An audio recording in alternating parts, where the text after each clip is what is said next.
Hi everyone, I am your host, Peter Zablocki, and you're listening to History Shorts. I hope everyone's having a great day so far, and thank you for making this show a small part of that. If you'd like to help me out with a small gesture, please leave History Shorts a rating or a review, and click that subscribe button if you haven't already done so.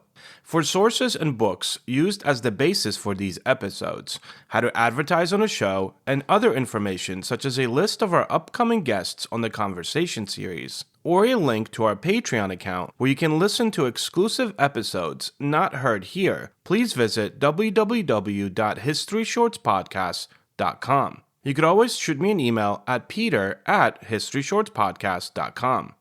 Today's episode is brought to you by the Podcast Republic, your ultimate podcast listening app. Discover and subscribe to thousands of podcasts from around the globe, all in one place. Download Podcast Republic now and take your podcast experience to the next level.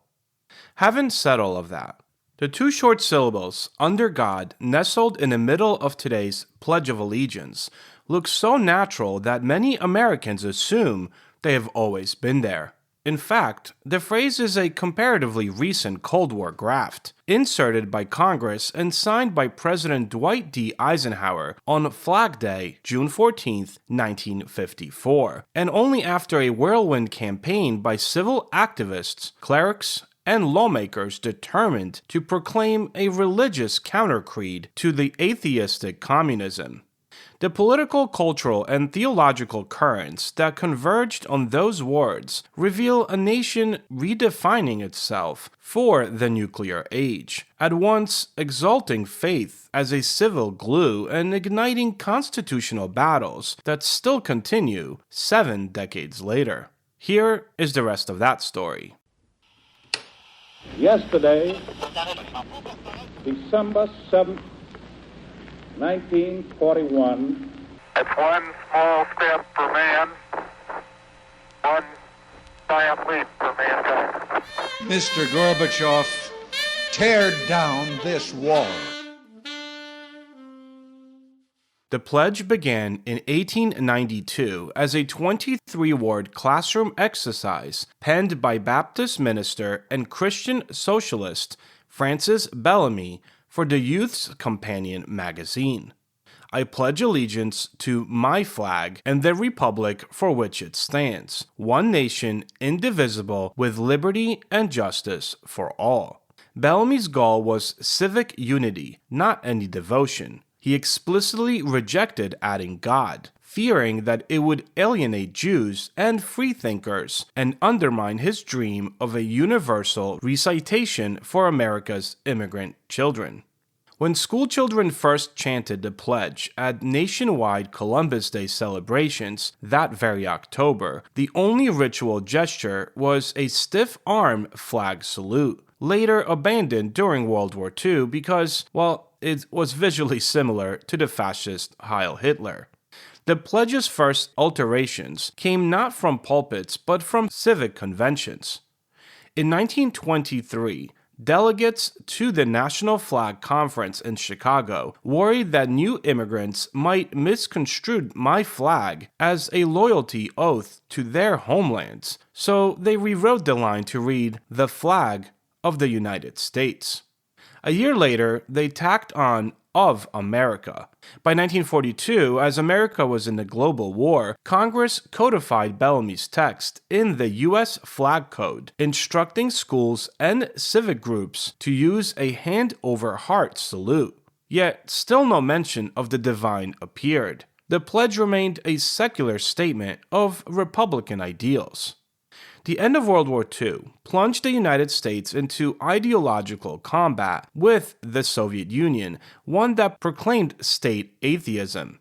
Politicians and clergy alike cast the rivalry as a cosmic struggle between godless communism and a nation whose trust is in God. In 1952, President Harry Truman declared the first National Day of Prayer. The next year, Congress ordered every coin stamped with "In God We Trust" and added the motto to postage. Polls showed church membership soaring from under 50% in 1940 to nearly 70% by the mid-1950s. Against this backdrop, religious language seemed less an adornment than an existential necessity. Faith would mark the moral boundary between the East and the West. The immediate push to alter the pledge began not on Capitol Hill, but in the meeting halls of the Knights of Columbus, the world's largest Catholic fraternal order. On April 30th, 1951, the board of directors for the Knights' Fourth Degree Assemblies in New York City voted to insert the words "under God" after "one nation" whenever members recited the pledge at their functions. Local councils embraced the tweak, citing Lincoln's Gettysburg Address, that this nation, under God, shall have a new birth of freedom, as Lincoln said, as historical warrant.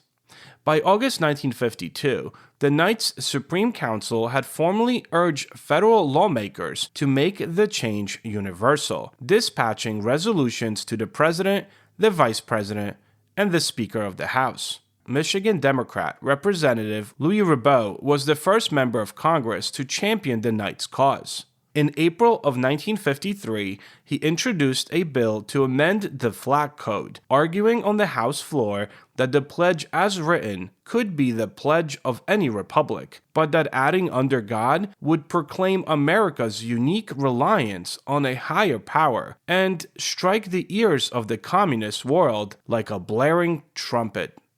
Across the Capitol, fellow Michigan Senator Homer Ferguson, a Republican, filed a companion measure. Letters of support poured in from veterans groups, labor unions, civic clubs, and churches, framing the proposal less as a doctrine than as a patriotic vaccine against totalitarianism.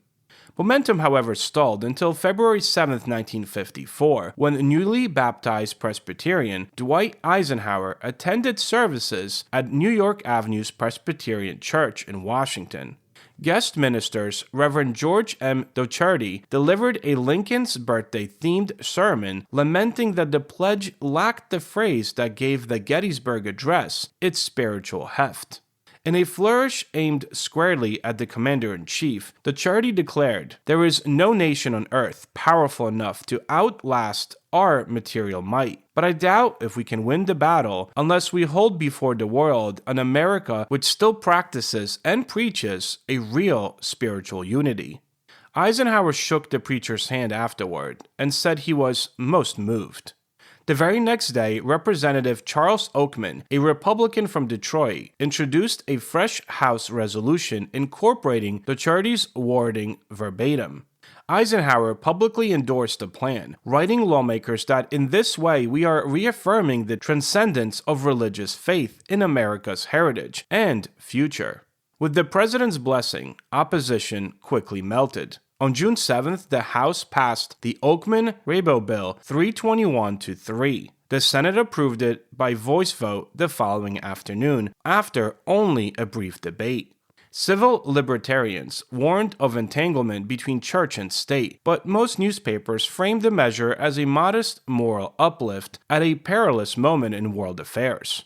At 8 a.m. on Flag Day, June 14, 1954, Eisenhower gathered lawmakers, clergy, and scouts in the White House Cabinet Room to sign Public Law 83-396, amending Section 4 of the Flag Code. Television cameras whirled as he used multiple pens to commemorate the occasion, then issued a statement proclaiming that the United States stood one nation under God, indivisible, thereby drawing spiritual weapons in the ancient battle against the forces of tyranny, he said, and darkness.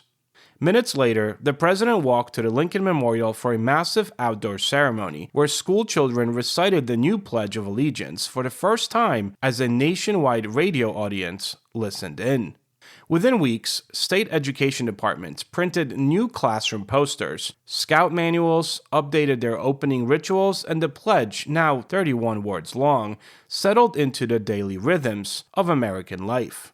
Sociologists coined the term civil religion to describe how public ceremonies fused patriotism with a broadly Protestant tone. Critics saw government-led prayer in all but name. Supporters, however, hailed a unifying creed. Few school districts resisted, and the phrase quickly became a cultural norm. Politicians wove it into the stump speeches, and the Knights of Columbus commissioned sheet music so choirs could sing the amended pledge at parades. The honeymoon, however, did not last. In 1956, New York courts heard but dismissed the first lawsuit claiming that Under God violated the Establishment Clause. A series of Supreme Court rulings in the 1960s struck down school-sponsored prayer and Bible reading, yet the justices sidestepped the pledge, hinting in dicta that the phrase was ceremonial, not devotional. Still, constitutional scholars warned that the same logic that condemned school prayers threatened the revised oath. The question was not whether a plaintiff would sue, but when. Meanwhile, Congress doubled down, adopting In God We Trust as the national motto in 1956, a move that critics called legislative inoculation against future court review.